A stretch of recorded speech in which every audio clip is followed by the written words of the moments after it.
로마서 13장 8절부터 10절까지 낭독하겠습니다. 피차 사랑의 빚 외에는 아무에게든지 아무 빚도 지지 말라. 남을 사랑하는 자는 율법을 다 이루었느니라. 간음하지 말라, 살인하지 말라, 도둑질하지 말라, 탐내지 말라 한 것과 그 외에 다른 계명이 있을지라도 내 이웃을 내 자신과 같이 사랑하라 하신 그 말씀 가운데 다 들었느니라. 사랑은 이웃에게 악을 행치 아니하나니 그러므로 사랑은 율법의 완성이니라. 사도가 서신 말미에서 그리스도 윤리를 결론처럼 전합니다. 이 윤리는 자다가 깰 때 종말을 가져오신 그 그리스도가 열방 중에서 그리스도의 몸을 세우는 그 위대한 일을 위한 윤리입니다. 서신의 본론에서 그리스도께서 십자가와 부활로 성신을 따른, 성신을 좇은 새로운 세계 질서를 세우셨다는 것을 사도가 줄곧 전한 터에서 이 질서를 따라서 영원한 펼쳐질 이 질서를 따라서 하나님 나라를 나타내는 실천적인 그 길을 서신 말미에 계속 제시하고 있습니다. 이런 구도, 소위 종말론적 들어보셨고 익숙하시라고 믿는데, 이 종말론적 구도에 비추어 이 국가 권세에 관한 사도의 주제를 교훈을 살펴야 할 겁니다. 그리스도 사회를 세워가는 길에 견딜 수 없을 만큼 악한 이 고난의 현실에서 심판하실 하나님을, 장차 심판하실 하나님을 바라보아야 하듯이 심판할 그 때까지 하나님이 다스리고 계시는 그 신비를 짐승 같은 로마 제국에서도 맛보아야 한다는 것입니다. 얼른 로마서 13장 1절부터 7절에 나오는 사도의 권면은 로마의 신자들이 직면한 현실과 너무 동떨어진 것처럼 보였을지도 모르겠습니다. 이미 로마는 다니엘이 보았던 짐승, 앞선 세 제국, 사자, 또 곰, 표범에 비겼던 바빌로니아, 페르시아, 헬라 제국과 달리 어떤 지상의 맹수로 묘사되지 않을 만큼 흉측하고 잔인한 모습을 이미 로마 제국은 보이는 중입니다.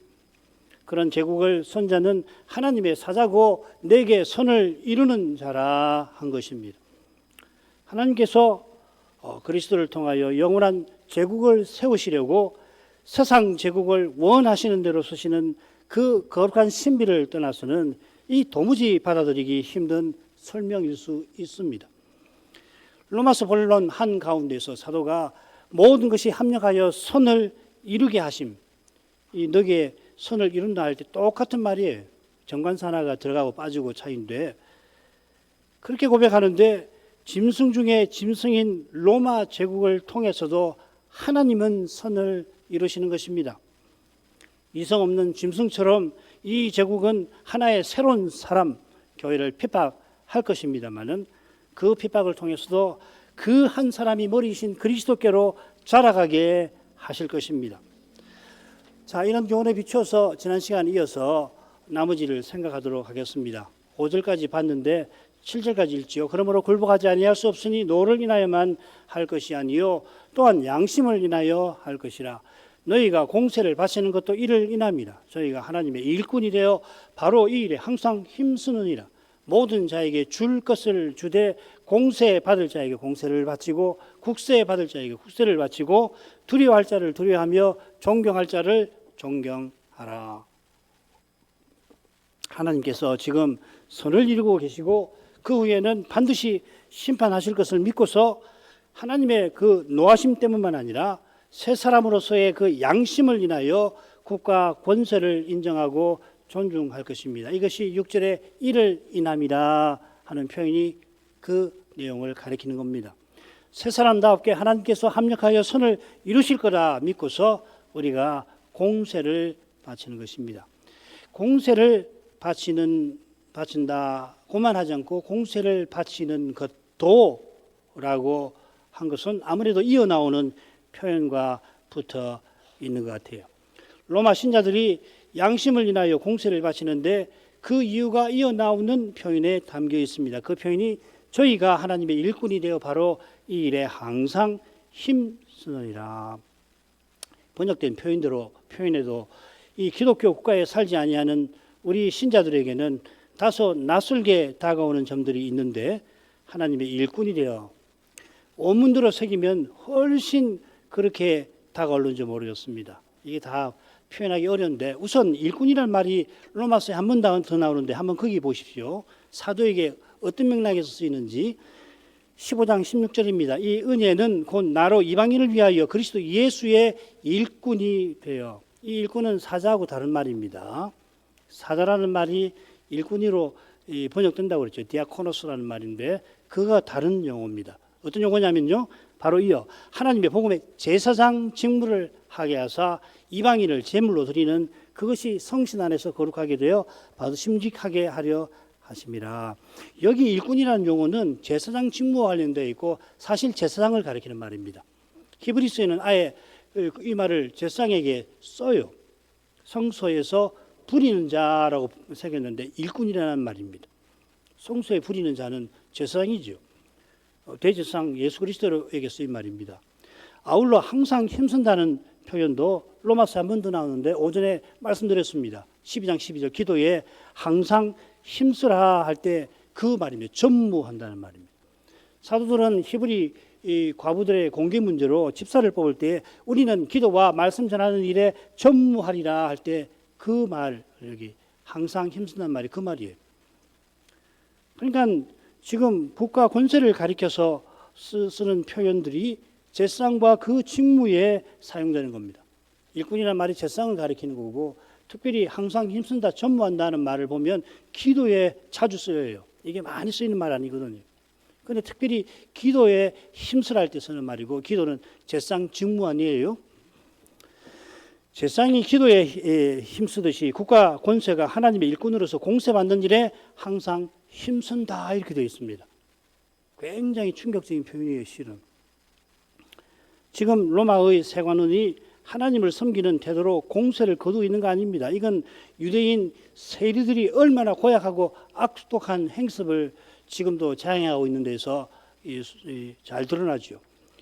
누가복음 3장 13절 보면 세리요한이 그것을 딱 꼬집어서 회개하라고 그러지 않습니까? 늑증하지 말아라 하고서 앞서 살핀 대로 하나님께서 흉측한 짐승 같은 로마 제국의 악랄한 세리를 통하여서도 선을 이루신다는 그 진리를 사도는 이런 방식으로 전하는 것 같습니다. 사도와 교회가 기도에 전무하는 것을 통하여 그리스도가 자기의 몸을 세우십니다. 이 그리스도 사회가 실로 지금 여기서는 참으로 선한 것입니다. 이런 일이 이루어지도록 하나님께서 짐승처럼 물어뜯는 그 국가를 통하여 일하고 계시는 것입니다. 당장에는 이 짐승 얼른 죽어버렸으면 좋겠다, 그런 생각이 들 때가 적지 않습니다. 우리나라 역사에도 보면은 그런 때가 종종 있지 않습니까? 세상 끝날까지 그러나 이 짐승은 살아 있을 것입니다. 게다가 세상 끝날 직전에는 이 짐승이 적그리스도를 통해서 가장 악독한 일을 행할 거라고 성경은 예언하고 있지 않습니까? 그 일이 바로 대미혹이고 대환난인데 그 일마저도 하나님께서 영원한 제국을 펼쳐가시는데 쓰실 것입니다. 하나님께서 다스리시는 일은 사람의 생각을 넘어섭니다. 그분은 교회와 신자의 권한을 가지고서도 나타날 영광을 이루시는 그런 신비하신 분이십니다.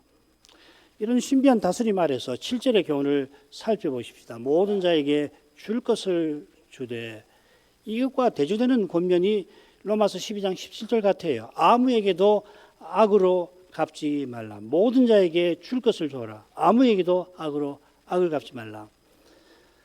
신자는 모든 사람 앞에서 선한 일을 도모하는 사람입니다. 선한 일은 말씀드린 대로 그리스도의 사회를 이루는 것, 그리스도의 몸과 지체로 그리스도를 드러내는 것, 이렇게 요약할 수 있습니다.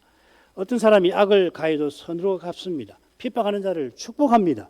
이런 심정으로 줄 것을 모든 자에게 주어야 합니다.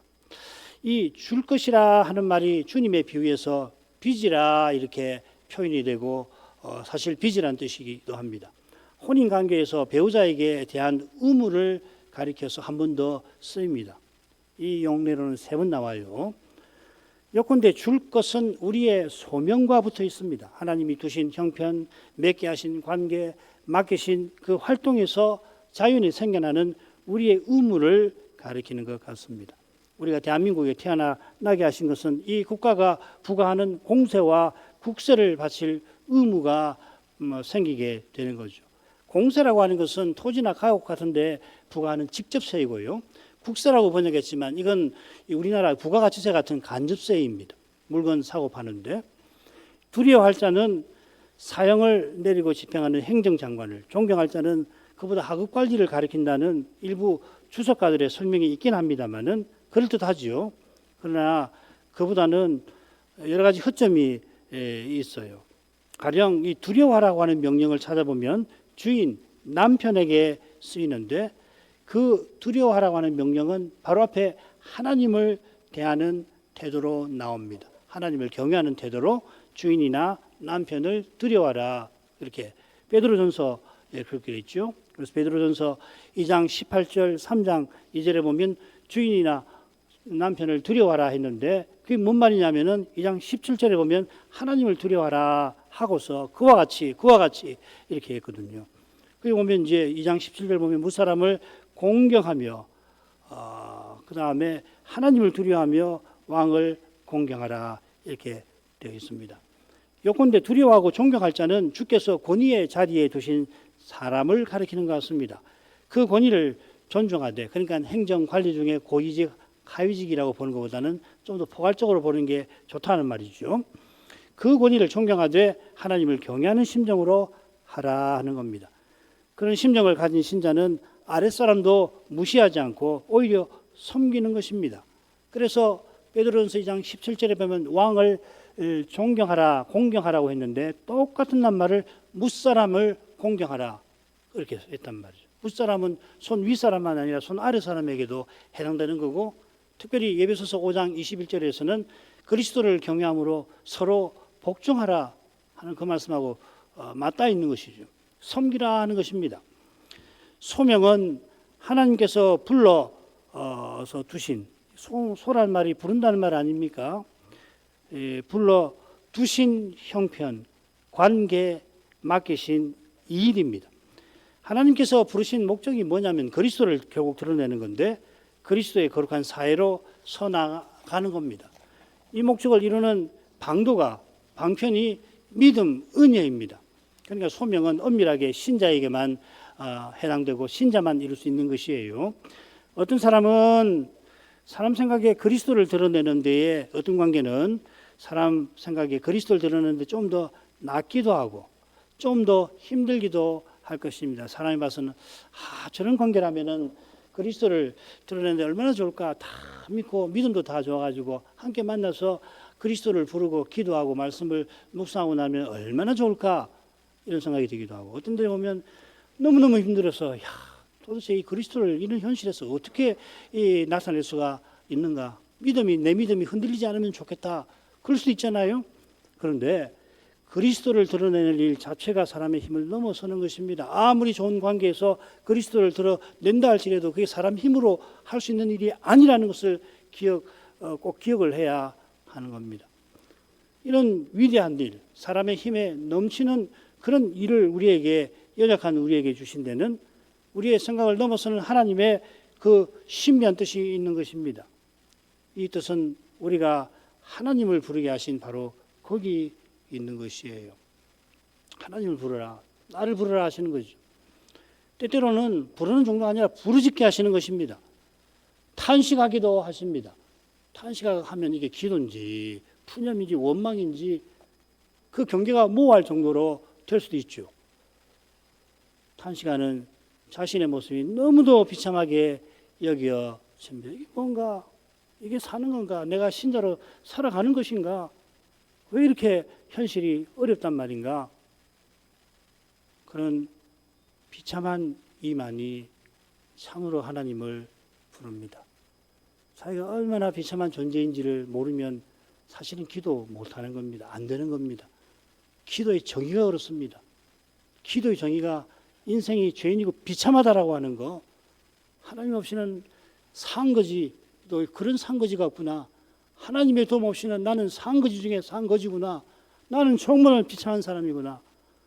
그런 마음이 있을 때 참으로 기도가 우러나오는 거 아니에요? 기도 그런 거 아니에요? 그게 기도의 전부는 아니지만은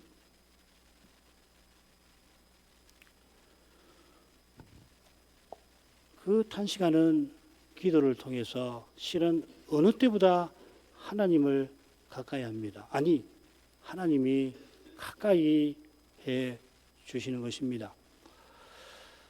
자, 지난번에 못한 거 마저하고 마지막 이 둘째 단락의 네 번째 부분입니다.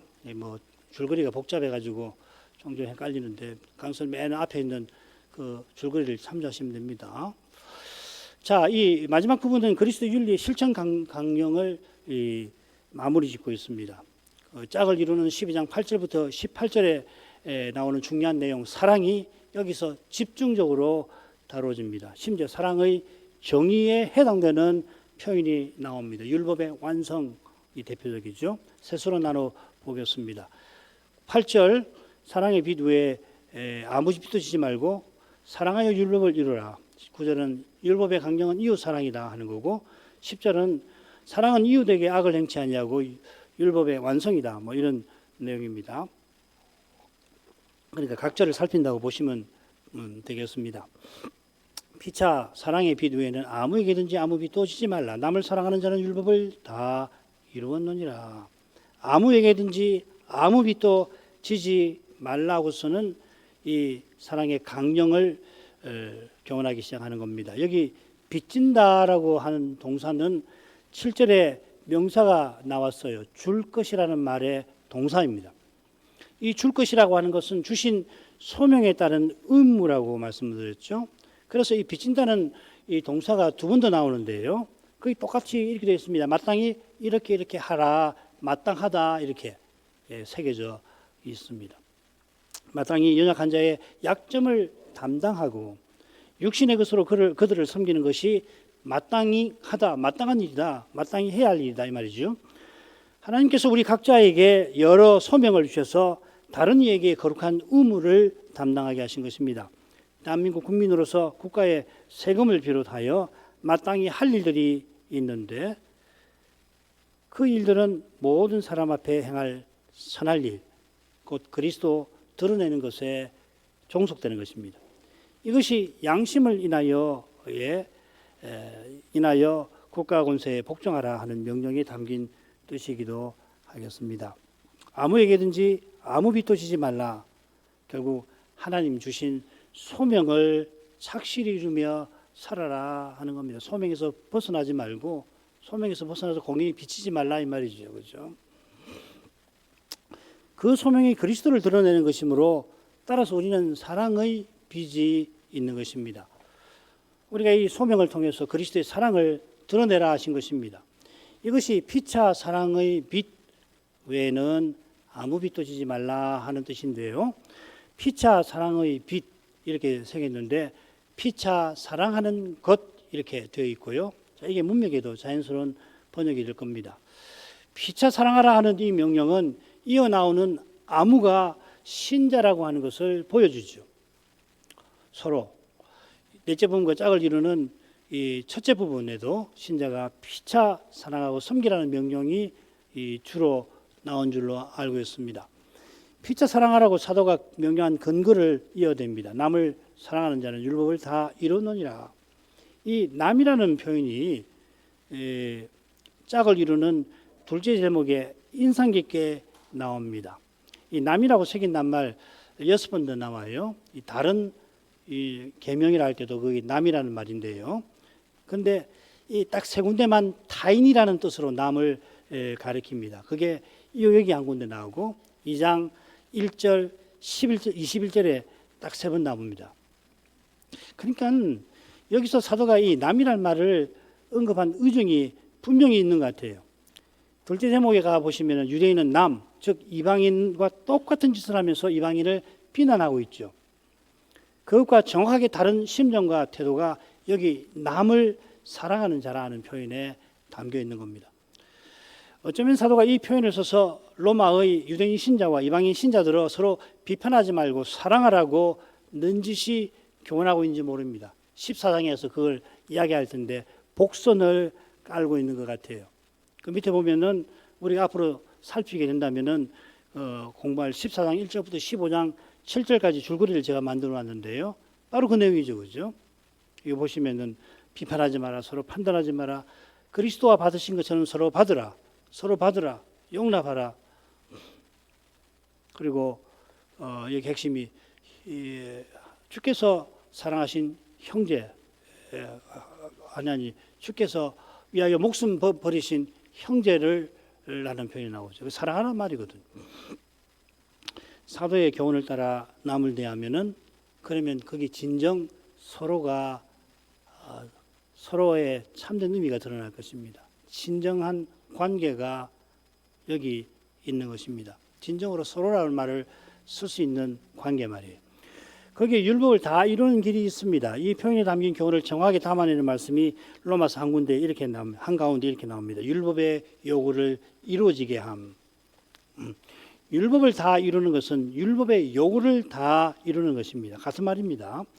율법의 요구라고 했는데 다른 데서는 율법의 제도라고 새겨져 있죠. 역시 짝을 이루는 로마서 2장 26절입니다. 무할례자, 할례받지 아니한 이방인 신자가 율법의 제도를 지킨다 하고서 27절, 2장 27절에서는 율법을 온전히 지키면, 이방인 신자가 율법을 온전히 지키면 그러면 이 이방인이 내면적 유대인이 아니냐 이 말이죠. 이는 바리새인처럼 율법의 형식을 지키는 게 아니라 율법의 정신을 받드는 겁니다. 율법의 정신을 받드는 우리 이방인이 이명적 유대인, 참 하나님 백성이고, 율법의 형식만 지키는 표면적 유대인은 성신의 할례를 마음에 받지 아니한 그냥 살을 베고만 사람이라는 이야기죠. 성신으로 마음의 할례를 받은 사람, 내주하신 성신을 의지해서 그리스도를 드러내는 것이 율법을 다 이루는 그 길인 것입니다. 신자라도 매 순간 그리스도를 드러내질 못하지요. 그리스도를 드러낸다 할 때 거기에도 부패한 본성이 작용합니다. 신자가 하나님께서 받으시는 선한 일을 행할지라도 그 선한 일로 구원 얻는 공로를 세는 것이 아니에요. 오직 그리스도의 공로를 의지하여 모든 죄의 사함을 받는 것입니다. 그처럼 그리스도의 영을 의지하여서 우리가 거룩한 삶을 사는 것이죠. 그러니까 은혜로 죄 사함 받고 그 다음에 열심으로 거룩한 삶을 산다. 이건 기독교 구원하고는 안 맞는 것이죠. 거룩한 삶은 그리스도의 새 생명을 받고 살아내는 삶입니다. 그리스도의 새 생명이 바로 그리스도께서 십자가에 달리시기까지 율법을 다 이루셔서 친히 얻으신 그 생명이죠. 주님께서 홀로 율법을 다 이루셨는데 그 주님이 이제 내 안에 사셔서 자기를 드러내시는 것입니다. 이런 신비한 일이 그리스도의 영으로 오신 성신께서 하시는 일이고요. 성신께서 그리스도의 영으로 내 안에 영원히 계셔 주시고 말씀과 더불어 역사해 주시는 겁니다. 이 성신을 전심으로 의지하는 것이 우리의 일인 것입니다. 사실 우리가 스스로는 자기를 부인하지 못하는 것을 철저히 깨닫고서 하늘아버지를 불러 간절히 은혜를 구하는 거죠. 내가 성신을 전심으로 의지해야지 그거 아니지 않습니까? 내가 남을 사랑하는데 그게 내가 한 일이 아니라는 것을 깨닫습니다. 오히려 내게서 절대로 나오지 아니하는 일이라는 것을 내가 누구보다 잘 아는 상태인 것입니다. 어떻게 이런 일을 내가 한 건가? 어떻게 해서 내게서 이런 마음이 일어나는 건가? 너무 놀랍다. 이건 내가 의지로 품은 것이 아니다. 품을 수가 없는 거다. 이런 것 말이에요. 이걸 분별 못하면 이 구원이라는 것을 잘 모르고 있는 거거든요. 이게 믿음이라는 건. 예수님께서 오른손이 한 일을 왼손이 모르게 하라. 그렇게 말씀하셨는데 그게 말인 거예요. 어떻게 이런 일이 있을 수 있나? 이게 어떻게 사람으로서 더구나 내가 나를 아는데 나 같은 놈이 이런 일을 어떻게 생각하고 내가 어떻게 이런 일을 할 수가 있단 말인가? 믿음으로 주님께서 성신으로 하게 하시는 거구나. 이거 말이에요. 이게 기독교 윤리입니다. 이거요. 뭐 다 알고 계시니까 뭐 이만큼 하죠. 그러나 이걸 놓치면 안 됩니다. 이걸 놓치고서 내가 했다 하는 생각이 들면 이미 문제가 생기는 거죠. 이런 깨달음 자체가 말입니다. 그리스도가 선하신 대로 아버지의 이름을 형제인 우리에게 선포해 주시는 사실이 있는 거 아니에요. 이 은혜 덕분에 우리가 그리스도를 드러내는 것이 실로 미미한데도 장차 그리스도와 같아지게 하시는 것입니다. 주님께서 십자가에 달려 돌아가실 때 한편 강도가 그저 예수여 당신의 나라에 임하실 때 나를 생각하소서 간절히 구할 뿐이었는데 주님은 네가 오늘 나와 함께 낙원에 있으리라 하셨습니다. 자, 우리는 여기까지만 이야기하고 마는데요. 그 후 그가 주님이 돌아가실 때까지 누구보다 그 곁에서 주님의 영광을 보게 하셨던 이 사실을 놓치면 안 될 거예요. 강도 이야기를 하고는 거기서 끝내버린 오직 은혜 맞습니다. 그리고 그 다음에 3시간 동안 무슨 일이 있었나? 그리고 이 강도는 그 이후도 또 살았을 텐데 그 3시간 동안에 그는 누구보다 가까이에서 십자가에 달리신 그 주님의 영광을 가까이에서 본 사람 아니에요? 그 영광을 봤으면 어떻게 됩니까? 바뀌는 거죠. 거룩한 삶은 주의 영광을 보고서 주님을 본받는 것입니다. 주님을 드러내게 하시는 것입니다. 내가 거룩한 삶을 사는데 주님을 드러내게 하시는 것, 살게 하시는 겁니다. 거룩하게 하심이라고 그렇게 번역을 하지 않습니까? 여기에 율법을 다 이뤘다 교훈하는 뜻이 있는 겁니다. 9절로 가죠.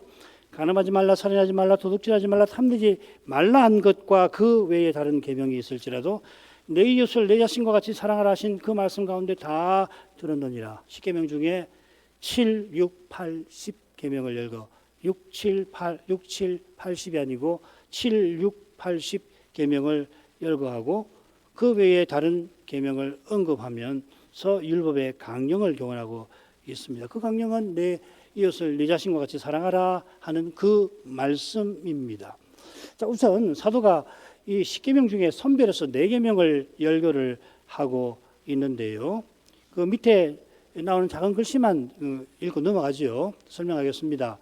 이 간음하지 말라, 살인하지 말라 하는, 그 다음에 도둑질하지 말라, 탐내지 말라 하는 것이 있는데요. 간음하지 말라는 것은 유대인의 죄로 2장에 나오고요.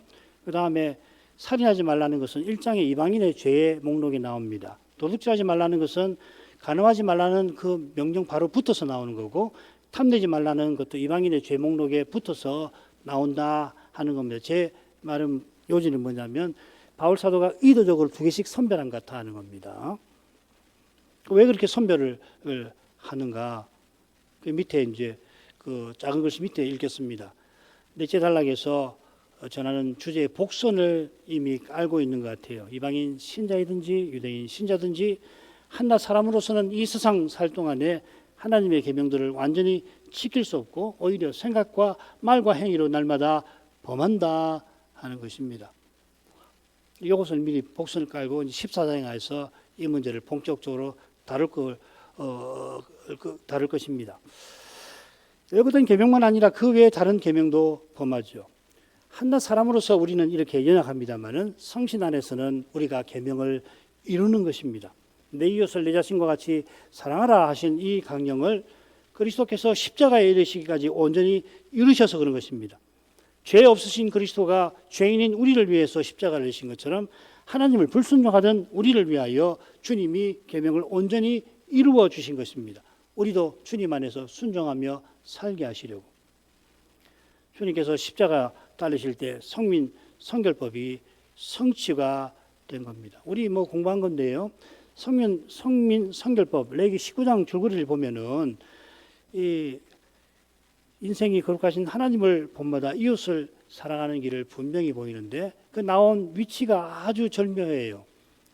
내가 거룩하니 너희도 거룩하라 하는 이 명령이 이 성민 성결법 맨 처음 그 명령에 나오고요.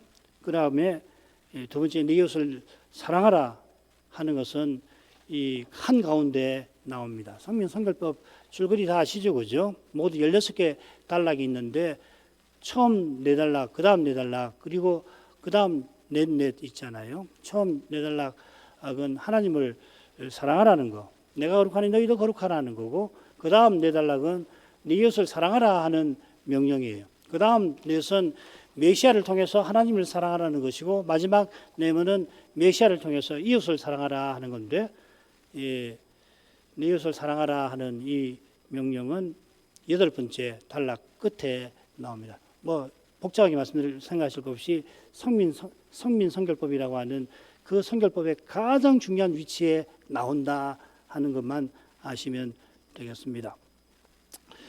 처음 네 계명 1계명부터 4계명이 하나님을 사랑하라 하는 강령에 포함되듯이 제5계명부터 제10계명까지는 이웃을 내 자신같이 사랑하라 하는 계명에 다 들었다 하였습니다.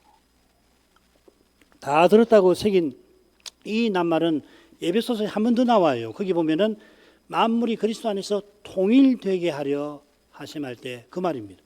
만물이 그리스도 안에서 통일되듯이 모든 계명이 이웃 사랑의 말씀에 다 들어 있습니다.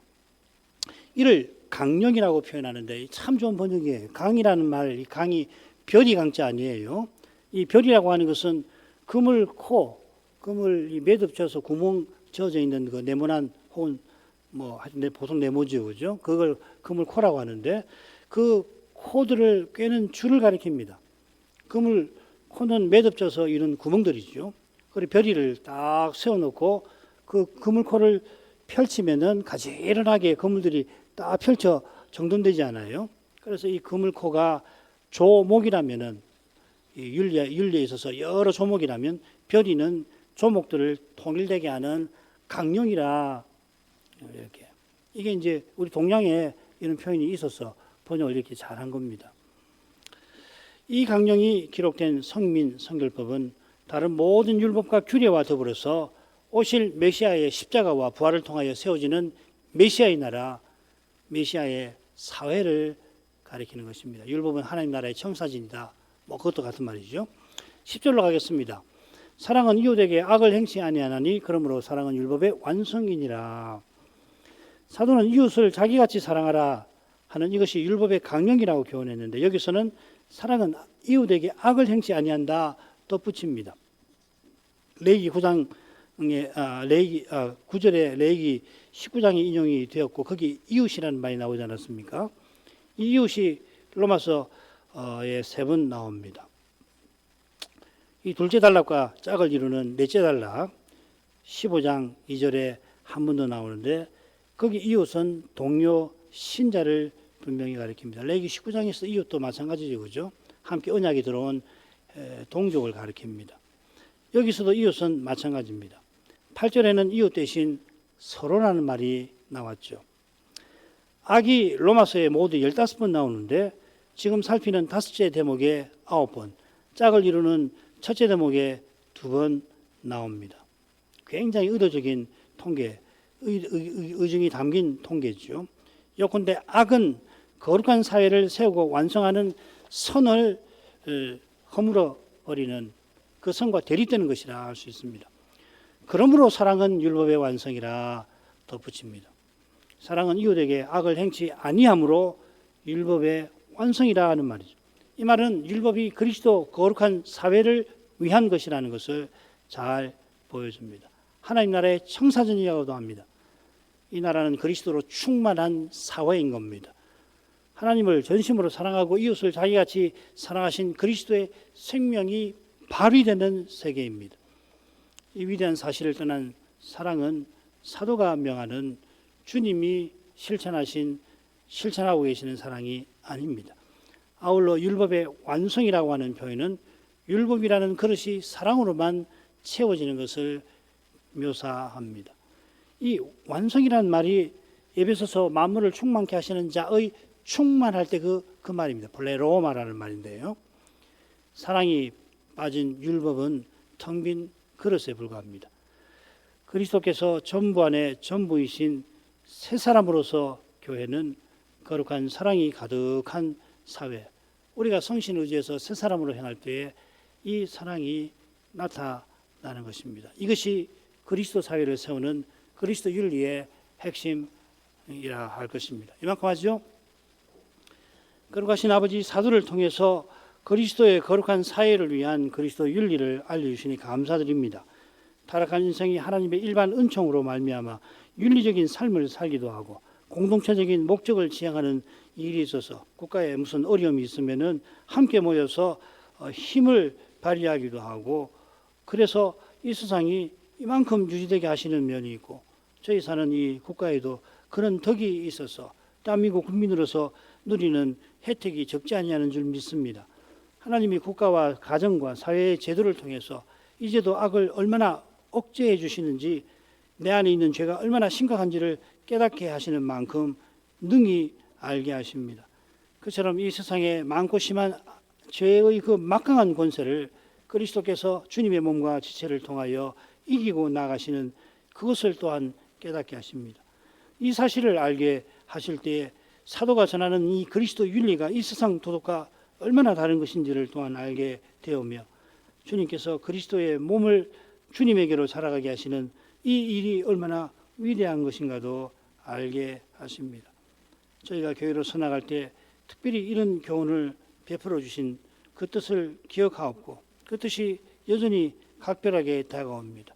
그 뜻을 헤아려 더욱 받들 수 있게 하시옵소서. 예수님 이름으로 기도합니다. 아멘.